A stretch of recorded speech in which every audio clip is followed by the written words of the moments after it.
Party democracy and a post-election process that reflects the will of the Thai people and supports a democratic and prosperous future for Thailand. We are very closely watching the post-election developments. That includes the recent developments in the legal system, which are of concern. We believe this moment is an opportunity for Thailand to demonstrate its commitment to democracy. When asked to comment on how the U.S. will react to the possibility of PETA being disqualified from office, Miller said he would not speculate on things that have not yet occurred. I don't want to speculate about how we might react to events that have not yet occurred. I will say that we are watching it closely, and the recent developments are of concern to us. PETA will make his second attempt to win a prime ministerial vote in Parliament on Wednesday. The vote will be held on the same day the court is expected to decide whether to accept one of the cases related to his controversial media shares. The embattled prime ministerial hopeful said Move Forward Party is willing to adjust its ambitious reforms if he becomes premier, but will not back down on a plan to change the lèse-majesté law or the law that forbids insulting the monarchy, which has been present in Thai criminal code since the early 1900s. Di siya Nanisa de Guzman, Rangan Chakuntep Mahanapon, SMNI News, Pratatay, Sawadika. Japan, the United States, and South Korea is scheduled to have talks to discuss North Korea's recent test launch of intercontinental ballistic missile. Let's find out more from Ria Saito. Following North Korea's launching of its intercontinental ballistic missile, senior officials from the United States, South Korea, and Japan are scheduled to meet and tackle measures on how to counter North Korea's recent missile test launched.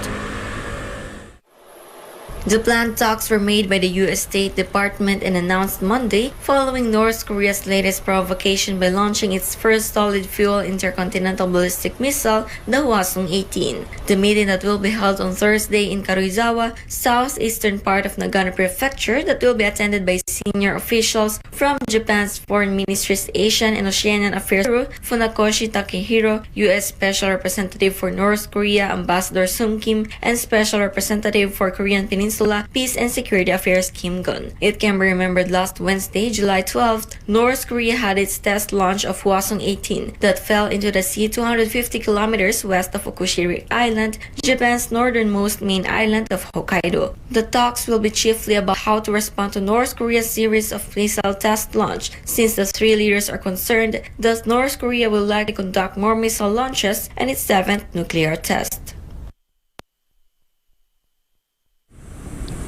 It can be noted that according to North Korea's state-run media, the Korean Central News Agency or KCNA, Kim Jong-un's sister issued a statement Monday stating that the launch last week of what the U.S. witnessed was just the beginning of North Korea's already launched military offensive. Ijo, Nihon Kara sa Itoria News at Stashimashita, SMNI News, Japan. An expert warned that Australia is making itself a bigger military threat to China as it places itself in the middle of escalating tensions between Canberra and Beijing. Sheena Selim for the details. A leading defense analyst warned that Australia's decision to bring U.S. combat forces and the adoption of a military strategy designed to defeat China are fatal decisions that could end in a nuclear catastrophe. Sam Mergavine, a former Australian intelligence analyst and the director of the Lowy Institute's International Security Program, made a stark warning in an essay published this week in the Australian Foreign Affairs Journal. According to the defense analyst, Canberra is making a critical decision that is not suited to Australia's national security interest. These include hosting up to 6 U.S. B-52 bombers in the Northern Territory that could be assigned to strike China's nuclear infrastructure, along with Canberra's plans to acquire nuclear-powered submarines through the AUKUS deal. He added that the nuclear-powered submarines could be assigned to sink Chinese naval ships and submarines or strike targets in China with cruise missiles in the event of war. Australia's plan to acquire hypersonic weapons through the AUKUS deal could also increase the country's risk of being highly visible in the eyes of Chinese military planners. Moreover, American bombers flying out of the Royal Australian Air Force Military Air Base in the Northern Territory would make it an important target for Chinese forces.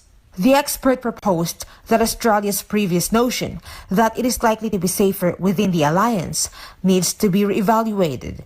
He added that contrary to what many believe, the United States has not increased its military power in Asia, hence raising questions about its long-term commitment. Reporting from New South Wales, this is Sheena Salim, SMNI News, Australia. The wildfire crisis in Canada has made a record-breaking history as the total area in the country burned reaches past 10 million hectares. Here's more from Merck's Buzara. Canada is currently facing an extremely severe wildfire crisis with more than 10 million hectares of land burned. This is a record-breaking number and the situation is very serious. Since the beginning of the year, there have been 4,088 fires that have caused extensive damage and forced over 150 people to leave their homes. Most of these fires are out of control and had a devastating impact on the environment. Currently, there are more than 900 active fires across the entire country, affecting every province. The areas where the fires are happening have shifted from Alberta to Nova Scotia, Quebec, and now British Columbia. In British Columbia alone, more than 250 fires were started by lightning strikes in just 3 days.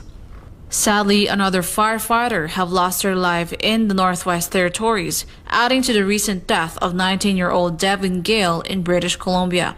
The nation mourns these courageous firefighters who have made the ultimate sacrifice. These wildfires are a clear indication of the urgent need for global action against climate change. If we don't significantly reduce our emissions, the risk of such disasters will continue to increase. Meanwhile, the people of Canada are united in their gratitude for the selflessness and dedication of brave firefighters who risk their lives to protect the communities. Reporting from Toronto, this has been Merck's Buzara, SMNI News, Canada. Greece is battling to contain 81 wildfires across the country, fueled by a heat wave and strong winds. Greek army, police, and volunteer rescuers have been deployed to evacuate thousands of people near Athens. Reports say the wildfires began in Kouvaras, an area located around 50 kilometers southeast of Athens, and the blaze spread fast amid erratic winds up to 70 kilometers per hour. Meanwhile, 1,200 children were evacuated in Loutraki town, west of Athens, as flames approached their camp. Dozens of families had to leave their homes and they were evacuated by emergency service crews. Animals have also been evacuated. The Greek government said people whose homes had been affected by the wildfires were eligible for accommodation in local hotels and that they would be compensated later. In recent days, Greece has hit temperatures as high as 40 degrees Celsius. In a significant weather update, Singapore is braced for drier conditions for what remains of this month of July. Renju Modekilio for this report. The Meteorological Service Singapore, or MSS, has announced that the island nation can expect drier conditions for the remainder of July, as the country experiences the traditional mid-year period of warmer temperatures. Residents should also brace themselves for several warm nights ahead. The MSS, responsible for monitoring and forecasting weather conditions in Singapore, reported that a high-pressure system over the region will lead to reduced cloud cover and decrease in rainfall over the coming weeks. This means that Singaporeans can anticipate clearer skies and sunnier days as the month progresses. Dr. Tan Wei Ming, a senior meteorologist at the MSS, explained the weather phenomenon, stating the presence of the high-pressure system is suppressing the formation of rain clouds and creating stable atmospheric conditions. As a result, we can expect less rainfall and drier weather for the rest of July. However, as the day's scorching heat subsides, Singaporeans should prepare for warmer nights. The evenings are expected to be accompanied by slightly higher temperatures, which could lead to discomfort during sleeping hours. The MSS advises residents to stay well hydrated and use appropriate cooling measures to ensure a restful night's sleep. The public is also reminded to remain cautious during this period of drier weather, as the reduced rainfall may lead to an increase of wildfires and higher air pollution levels. Authorities are closely monitoring the situation and urging citizens to refrain from outdoor burning or any activities that could potentially spark fires. While the drier weather is generally welcomed by those who enjoy outdoor activities, it's essential to remember the importance of water conservation. With less rainfall, water resources may be strained, and the responsible use of water is crucial to ensure a sustainable supply for everyone. As the weather patterns evolve, the MSS will continue to provide regular updates to keep the public informed and prepared for any changes in weather conditions. Singaporeans are encouraged to stay tuned for official weather advisories and take necessary precautions to stay safe and comfortable during this period of drier weather and warmer nights. This has been Renju Modiquillo, SMNI News, Singapore. Members of the Philippine Congress congratulated President Bongbong Marcos for signing the Maharlika Investment Fund Act into law. MJ Mondehar reports from the Batasang Pambansa. Speaker Martin Romualdez expressed his delight at President Bongbong Marcos signing the Maharlika Investment Fund Act, or MIF. Speaker Romualdez, one of the primary authors of the MIF in Congress, witnessed the president signing the new law at the Malacanang. The House Speaker emphasized that the new law will expand the country's fiscal space and assist in launching various projects. It will provide additional funding sources for infrastructure development without the need for increased taxes or borrowing. The House Speaker further highlighted that international investors such as the Japan Bank for International Cooperation, or JBIC, and several U.S.-based companies have already expressed their interest in the MIF. Speaker Romualdez is confident that the MIF law will become a landmark legislation of the 19th Congress. In this video, it is noticeable that President Marcos is giving instructions to House Ways and Means Chairman Joey Salceda. It was taken during the ceremonial signing of the Maharlika law. According to Salceda, the new law will serve as a bridge between trillions of investable funds in the country and thousands of investable development projects. It is said that there are around 19 trillion pesos in investable funds in the Philippine banking system. Salceda believes that these funds need to be invested for the government to generate income. The Maharlika Investment Fund, according to Salceda, is the key to achieving this. The Maharlika Investment Fund is the Philippines' first sovereign wealth fund aimed at increasing the country's funds to support economic programs. The initial capital for the MIF is expected to be 75 billion pesos this year, with 50 billion pesos coming from the Land Bank of the Philippines and 25 billion pesos from the Development Bank of the Philippines. The fund is targeted to be invested in foreign currencies, fixed income instruments, domestic and foreign corporate bonds, joint ventures, mergers and acquisitions, real estate, and large infrastructure projects that will contribute to the country's development. That is the dream. That is what the fund is for. We hope to fuel that dream. With that, Congressman Salceda said that the administration is now on the verge of completing the implementing rules and regulations of the new law. For Ganamabilo of Philippines, MJ Mondehar, SMNI News. President Ferdinand Bongbong Marcos welcomed former President Rodrigo Duterte's visit to China. More of this report from Hannah Jane Sancho. Former President Rodrigo Duterte does not need to ask permission to visit his friend, Chinese President Xi Jinping. This is what President Ferdinand Marcos Jr. said in response to the meeting between Duterte and Xi in Beijing, China on Monday. Permission. Hindi naman kailangan. Alam mo naman ang pupunta siya. At magkakilala sila. Magkakilala sila. So, I hope that napag-usapan nila yung mga issue na ngayon.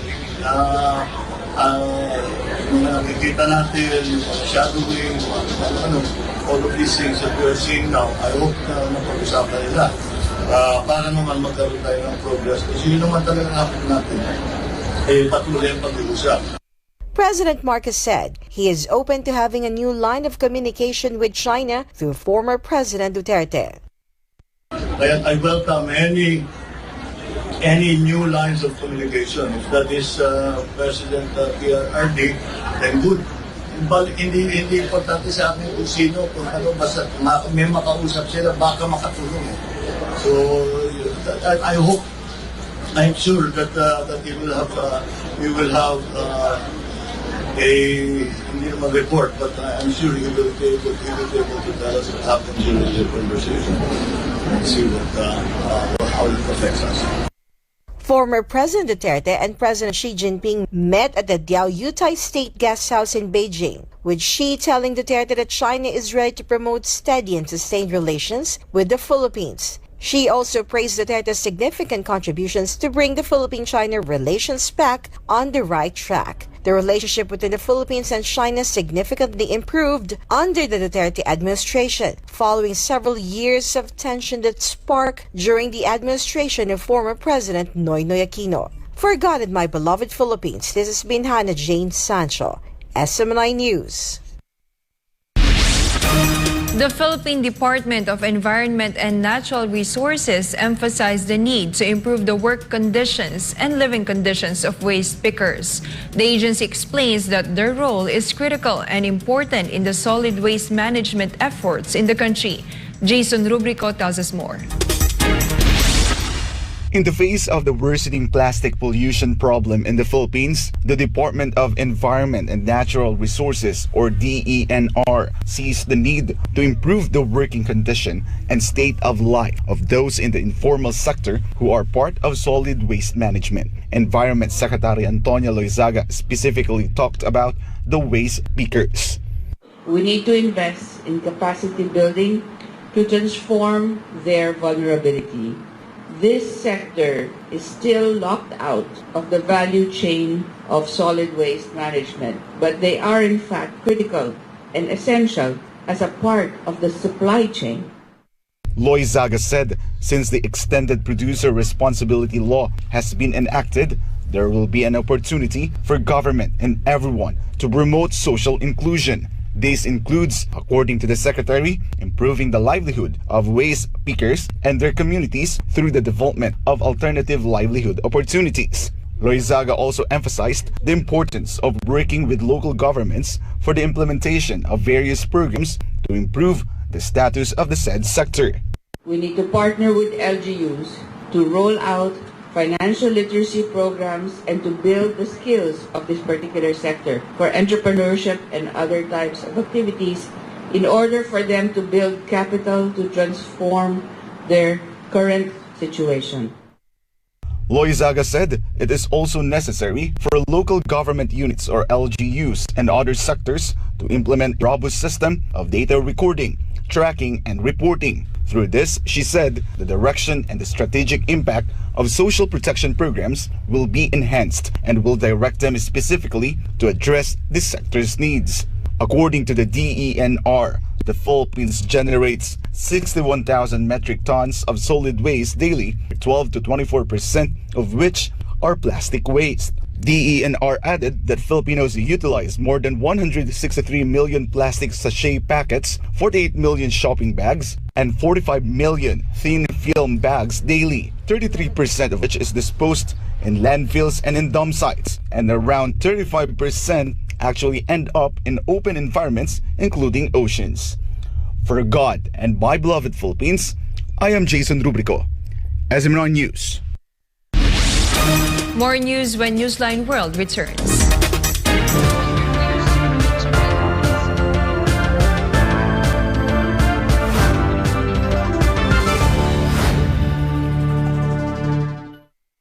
Kabayan! Oo, ikaw!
States amid strained relations between the two countries. Meanwhile, President Joe Biden invites Prime Minister Benjamin Netanyahu to the U.S. for an official visit. Hans Marshall tells us more. Israeli President Isaac Herzog began his two-day visit to Washington on Tuesday to meet United States President Joe Biden. His visit comes amid heightened tensions between the two countries due to concerns about human rights issues under Prime Minister Benjamin Netanyahu's administration. Concrete examples include Israel's expansion on the occupied West Bank and the judicial overhaul by Netanyahu's right-wing government. Meanwhile, during his visit, aside from meeting Biden, he will reportedly be meeting Vice President Kamala Harris, Secretary of State Antony Blinken, and National Security Advisor Jake Sullivan. Furthermore, the official will be addressing a joint meeting of Congress on Wednesday.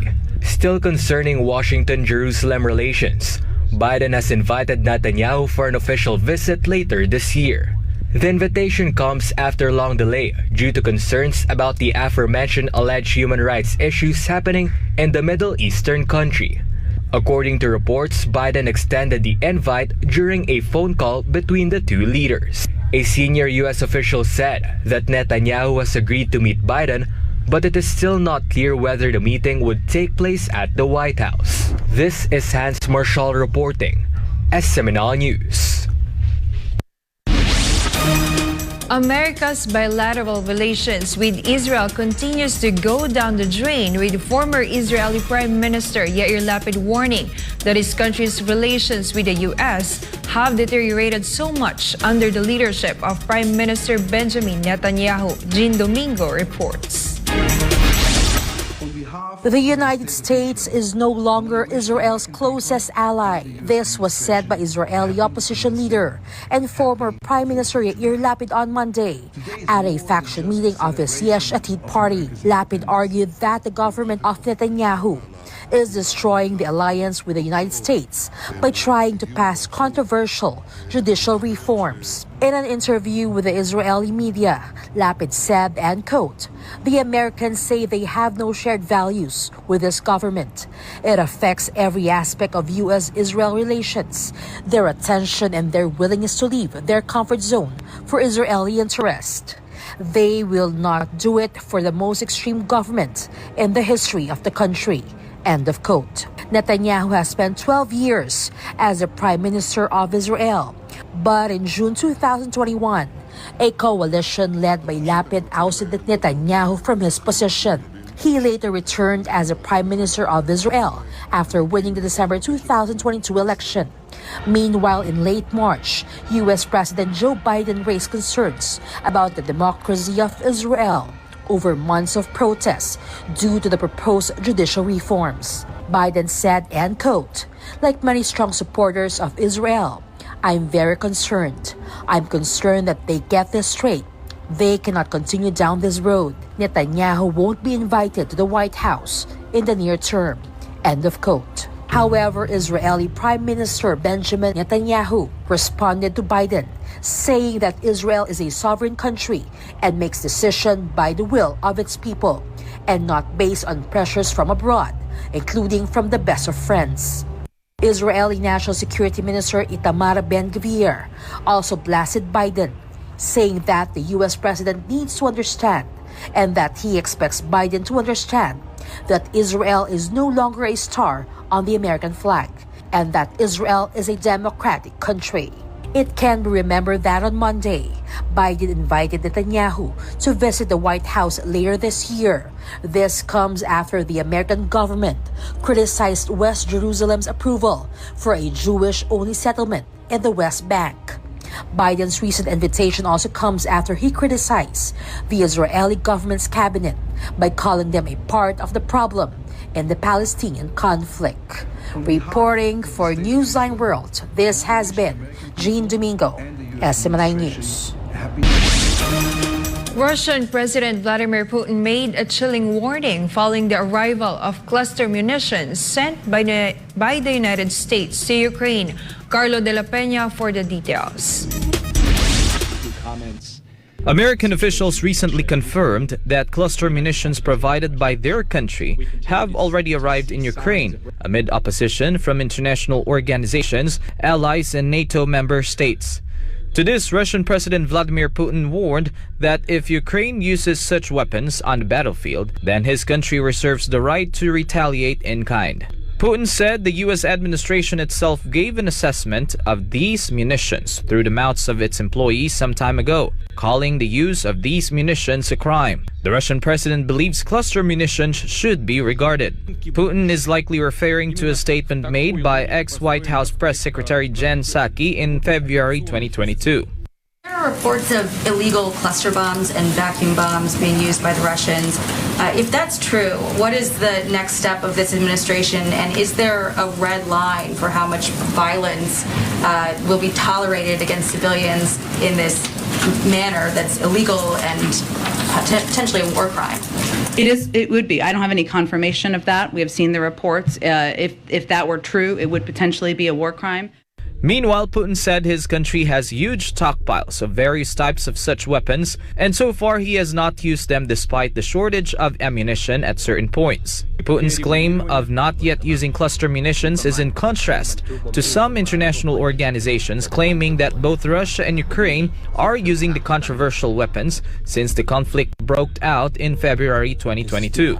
Meanwhile, Russian Defense Minister Sergei Shoigu on July 11th warned that Russian cluster munitions are much more effective than American ones, as their range is broader and more diverse. It can be remembered that U.S. National Security Advisor Jake Sullivan rejected criticisms over the controversial weapons, saying that Washington retains its moral authority by providing cluster munitions for Ukraine. Meanwhile, earlier this month, U.S. President Joe Biden in a CNN interview suggested that the U.S. and Ukraine had shortages of ammo. That's why America decided to provide cluster munitions. The controversial weapons are banned in more than 100 countries due to the risk they pose to civilians because some of the bomblets it releases fail to detonate. According to Amnesty International, over 86,500 civilians have been killed by cluster munitions since World War II. Reporting, this has been Carlo de la Peña, SMNI News. Russia's defense ministry claims that their forces have destroyed Ukrainian naval terror drone bases as a retaliation to the Crimean bridge attack that killed 2 civilian lives. Here's my report. In retaliation to Monday's attack on the Crimean bridge, the Russian military conducted strikes on Ukrainian facilities overnight using high-precision sea-based weapons. Russia said the attack was aimed at facilities that were used to prepare what they called as terrorist acts against Russia, involving unmanned drones and a shipyard in the southern Ukrainian city of Odessa that produced them. Moscow forces also targeted depots in Odessa and Mykolaiv. Russia said it contained around 70,000 tons of fuel that is believed to be meant for the Ukrainian military. Odessa administration head Sergei Bratchuk on Tuesday said that 6-caliber rocket missiles attacked the city, but claimed that all of them had been downed. Bratchuk, however, noted that port infrastructure facilities as well as several other buildings were damaged due to the strike. Following the destruction of the Crimean bridge that left 2 civilians killed and injured 1 teenager, the 2 civilians were identified as Alexei Kulik, 40, and his wife Natalia, 36. Their 14-year-old daughter, Angelina, is now orphaned. Russian President Vladimir Putin vowed to take revenge and ordered the defense ministry of his country to take precise measures. Putin said Russia would retaliate harshly for the attack and urged officials to ramp up security measures around the Crimean bridge. Meanwhile, Russia partially opened the Crimean bridge after the attack, but vehicles are alternating in the use of the rightmost lane between Kerch and Taman. While no pillars were damaged in the blast, one of the inner segments of the bridge has partially collapsed. Russian authorities said the repairs will take weeks. The Russian military also said that it thwarted yet another attempted mass drone strike in the east of the Crimean Peninsula on Tuesday morning, but no casualties or damage on the ground occurred. Reporting, this has been Jayne Codnita, SMNI News. Meanwhile, Russia threatened to use Wagner fighters to invade a strategic piece of land between Poland and Lithuania in a matter of hours. Kirby Hill Trinidad for the rest of the details. A senior official in Russia's parliament revealed the Kremlin's plan to seize control of NATO's weakest links in a move that could trigger World War III. Reservist Colonel General Andrei Katarpolov, head of State Duma's Defense Committee, or the lower house of the Russian Federal Assembly, told State TV that Wagner fighters were ready to march on the Suwalki Corridor in a matter of hours. The Suwalki Corridor, also known as the Suwalki Gap, is a 60-mile-long strip between the border of Poland and Lithuania. The corridor links three former Soviet Baltic republics, Lithuania, Latvia, and Estonia, and has massive strategic importance for NATO, the EU, as well as Russia. For the West, the seizure of the corridor will weaken Russian President Vladimir Putin in the event the current tension between the East and the West worsens. But for Russia, seizure of the 60-mile-long strip of land would link Kaliningrad, the main base of Putin's Baltic fleet, and Belarus, which is one of the closest allies of the Kremlin. Russia labeled the sparsely populated territory as NATO's Achilles heel, or one of the weakest links of the world's largest military alliance. The corridor has been branded the most dangerous place on Earth because it could be the first point of contact in a Third World War. An attack from Wagner would likely trigger NATO's Article 5 collective defense obligations, which states an attack on one member of NATO is an attack on all members. The threat from Moscow urged Poland to rapidly rearm its troops amid reports of NATO's plan to immediately transfer 100,000 soldiers to the Central European country. Meanwhile, dozens of American, French, and Lithuanian soldiers are conducting a one-week military exercise in eastern Lithuania days after the two-day NATO summit ended in Vilnius. Reporting from Sweden, this has been Kerbil Trinidad, SMNI News. Turkish President Recep Tayyip Erdogan starts his three-day diplomatic tour in the Middle East by visiting Saudi Arabia. Melchizedek Cadiz reports. An entourage of 200 business people accompanied Turkish President Recep Tayyip Erdogan as he visited Saudi Arabia during the first leg of his three-day visit to the Gulf region. Saudi Crown Prince Mohammed bin Salman welcomed the Turkish leader with an official ceremony, followed by a delegation-level meeting focused on economic cooperation as well as regional and international issues will be on the agenda. His trip to Saudi Arabia will be followed by a visit to the United Arab Emirates and Qatar. Business forums have been arranged during his three-day trip in the region this week. The trip comes as Turkey battles a currency collapse and soaring inflation. According to some senior Turkish officials, Turkey expects Gulf countries to make direct investments of about $10 billion as part of Erdogan's trip and for it to reach $30 billion over time. Saudi trade with Turkey has grown the fastest of all countries in the Gulf region, with bilateral trade between the two states reaching $6.5 billion in 2022. Reporting, this has been Melchizedek Cadiz, SMNI News, Kuwait. The International Criminal Court Appeals Chamber junked the Philippine government's efforts to block the Jaguar probe. The Department of Justice, on the other hand, insisted that the ICC is not welcome in the Philippines. Margaret Gonzalez files this report. It was 4 in the afternoon in the Philippines when the International Criminal Court, or ICC Appeals Chamber, streamed its unfavorable rulings on the Philippine government plea on the Jaguar probe. 3 out of 5 members in the chamber junked the Philippine government's plea against the resumption of the probe and all the arguments raised by the country, including the lack of jurisdiction of the ICC to conduct the investigation. The chamber said the decision was not on the jurisdiction and said further that the government failed to properly raise the impact of its withdrawal from the Rome Statute. The issue of the impact of the Philippines' withdrawal from the statute on the court's jurisdiction was neither properly raised nor adequately ventilated before the pretrial chamber. The Office of the Solicitor General, however, denied the majority of the chamber's claim on the issue of jurisdiction. The issue of jurisdiction is properly raised before the appeals chamber because the pretrial chamber's finding on jurisdiction is an integral part of the impugned decision. The established principle of international law dictates that the court must satisfy itself of its own jurisdiction, and this power to determine its own jurisdiction exists regardless of whether the court is called upon to exercise this power or not. Two members of the chamber, including the presiding judge, opposed the resumption of the probe. The appeals chamber, by majority, Judge Codnita and myself dissenting, rejects the appeal and confirms the impugned decision. To remember, the pre-trial chamber authorized the investigation on September 15, 2021. On November 18 of the same year, the ICC prosecutor informed the chamber that the Republic of the Philippines requested to defer the probe. On June 24, 2022, the ICC prosecutor requested the chamber to resume the investigation. While on January 26, 2023, ICC pre-trial chamber 1 granted the prosecutor's request to resume the investigations into the situations of the Republic of the Philippines. On February 3, 2023, the Philippine government filed its notice of appeal against pre-trial chamber 1's authorization. The DOJ, on the other hand, insisted even before the ruling that the ICC is not welcome in the Philippines. Justice Secretary Crispin Remulla said that government will not allow any ICC investigation on the drug war, saying that they will not comply even if ICC issues a warrant of arrest.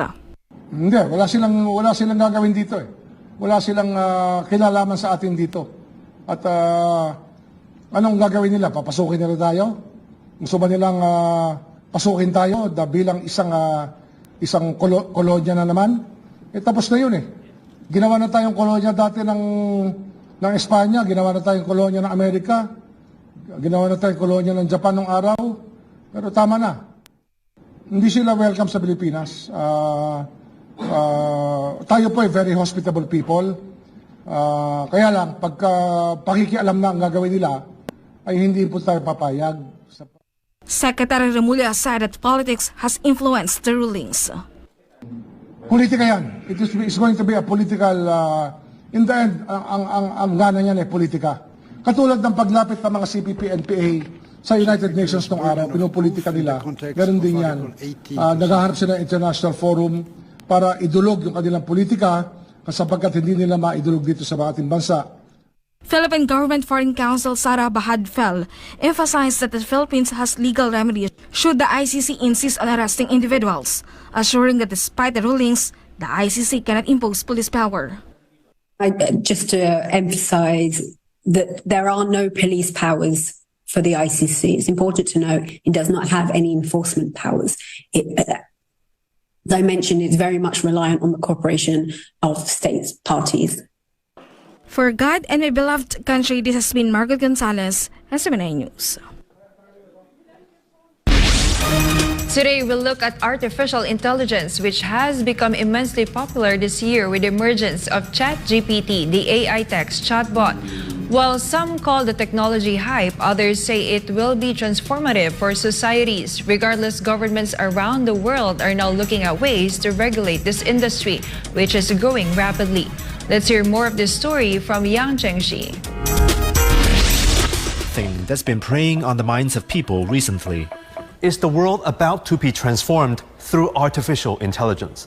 ChatGPT is a deep learning model that is designed to generate human-like text. By a certain date, we were going to have computers that had emotions and feelings.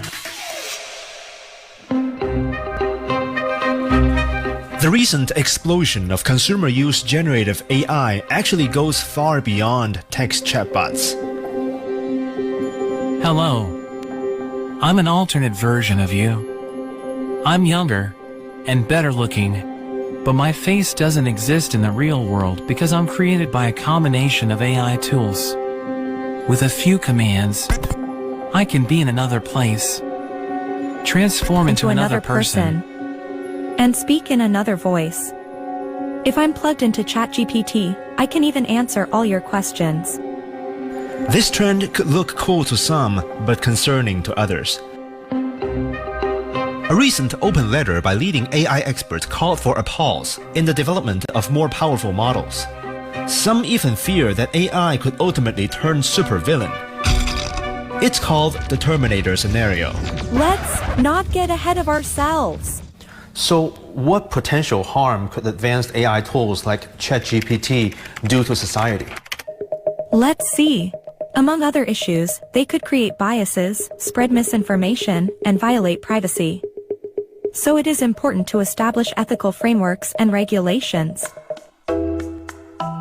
Many governments are working on related policies. China has issued a draft regulation over generative AI, with public consultation finishing in May. With several Chinese companies rolling out their own chatbots, the need for proper industry oversight and guidelines is clear. The more than 20 articles in the draft are a lot to digest, so this time I'm asking a Chinese-developed language model to break it down. I fed the whole text for it to summarize, and I'll let my handsome AI avatar narrate it. First, generated content should embody socialist core values. Second, measures should be taken to prevent discrimination. Third, providers should respect privacy, intellectual property rights, and business ethics and avoid unfair competition. The draft also says providers should register their algorithms with the authority and lists punishments for rule violations. It's hardly a surprise that generative AI's political implications have become a top priority for policymakers worldwide. In a recent G7 meeting, ministers discussed AI regulations that preserve democratic values and address disinformation from foreign forces. As for the draft's emphasis on bias and discrimination, it's something that ChatGPT had been previously accused of until it later made improvements. I talked to two experts about this. Kai Shen from consulting firm McKinsey believes generative AI can actually reduce bias and discrimination in the workplace going forward.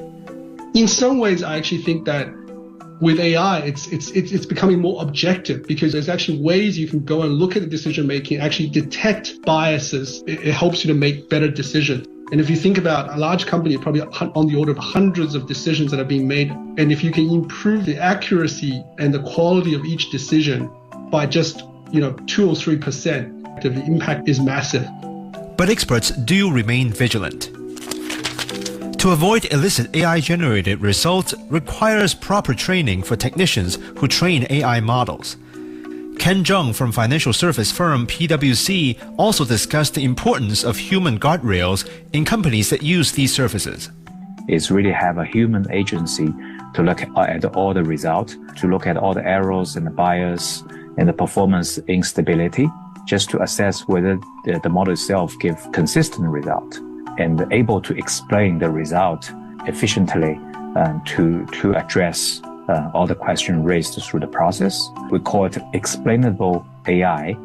Whether you champion the power of AI model or human supervision or both, undesired AI results can still appear.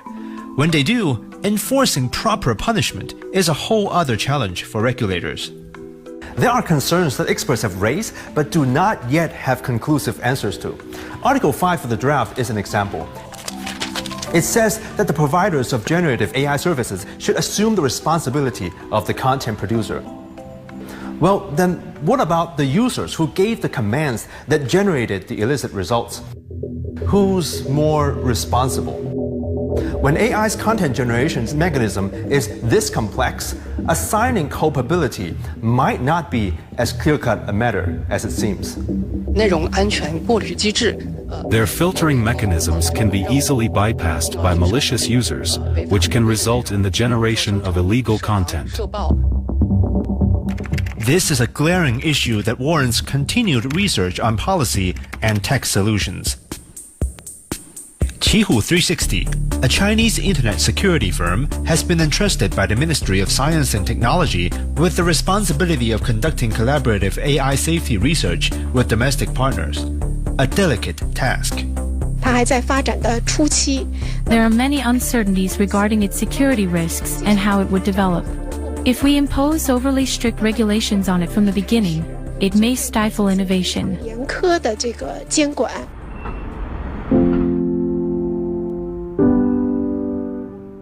Hey, here's a fun fact. Yeah? Even the creator of Midjourney, the AI that generated my face, said in an interview that he doesn't fully understand how his own AI works. That's exciting and scary at the same time. So I guess regulating AI is a matter that needs constant studying. Of course, I have not been talking to an actual AI. The dialogues you just heard were all scripted in order to illustrate my points. But they are also in homage to a 2013 film called Her, which depicts a man's relationship with his AI chatbot whose intelligence grows beyond control. Many people, including me at the time, wouldn't have believed that the plot would come this much closer to reality just a decade later.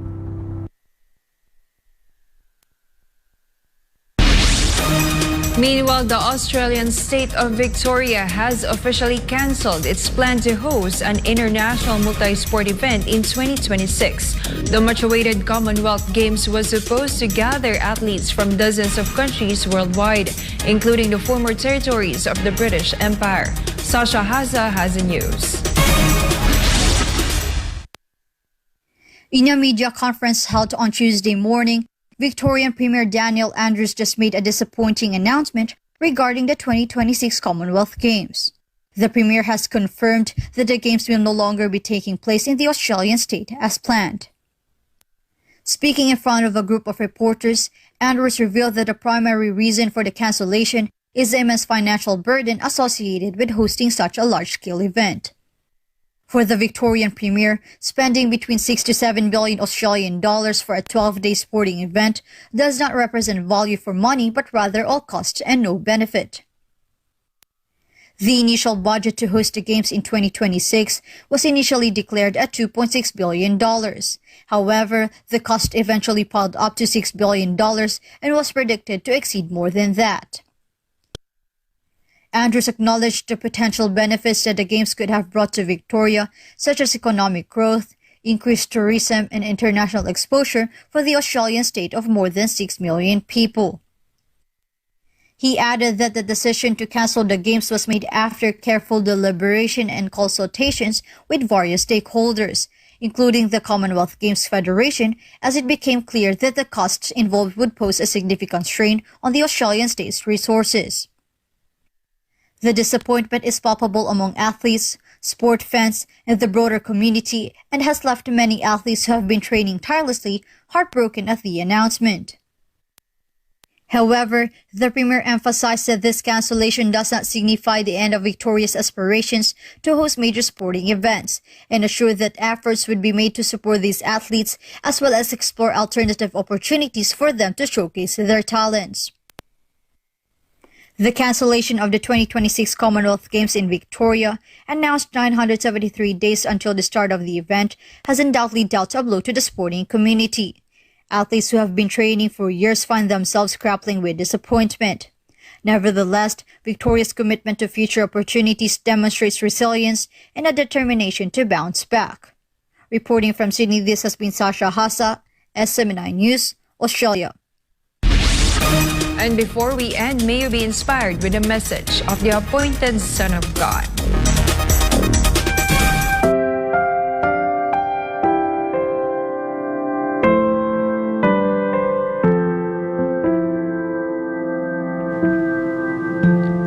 Whatever that is not of faith is sin.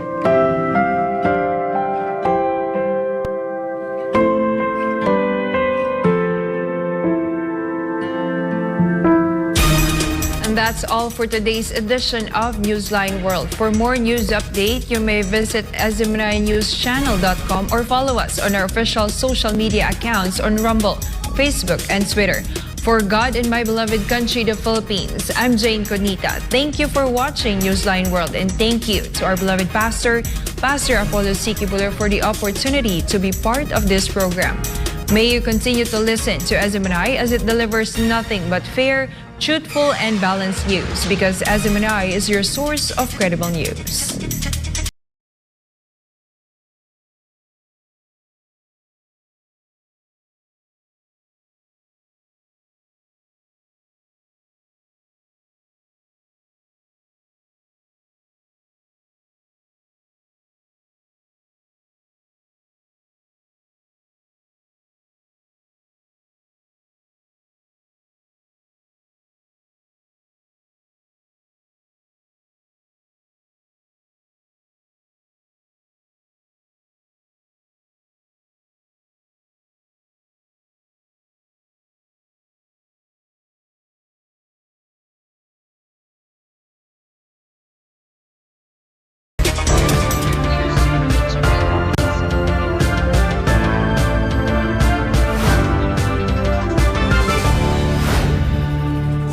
Subscribe to SMNI News Channel